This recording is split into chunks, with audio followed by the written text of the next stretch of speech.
ayan po ang aking lolo. Ayan, naghalo po sa akin. Dinadasalan niyo po muna para sagana sa pag-inom. Ayan na po ang kanyang palamig. Made in po sa aming bansa. Ayan, minakosbiyas ng anggil ko.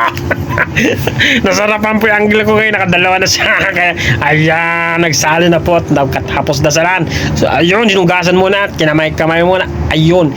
Tapos nagbuhat siya anggil ng tubig na pang sahog. Ayan, nilagyan ng yelo. Ayan na po, dalawang yelo. Ang ganda po ng timba niya ginagamit. Parang gamit namin dati. Ayan po, hinaluan na po nila ng pong sangkap na paborito namin ng mga anggil ko. Ayan, naglabas na po sa pera. Ayan, hinugasan muna po ng anggil ko doon para sagana po yung pang vitamins namin. At hinalo-halo po ng anggil ko. Ayan ang pinakamasarap na hinugasan na po. Dinasal-dasalan pa ng anggil ko. Ayan na, ayan na. Minikos-mikos na ang anggil ko. Nagpila na po ang mga tita-tito ko. Ayan na po, nakapila po sila lahat. Ayan ang paborito namin. Ayan, ayan. Inisesa na po lahat. Binigyan na po. Ayan, ayan. Sinalinan po ng anggil ko. Ayan. Napakasarap po niyan. Wala na pong hihigit pa.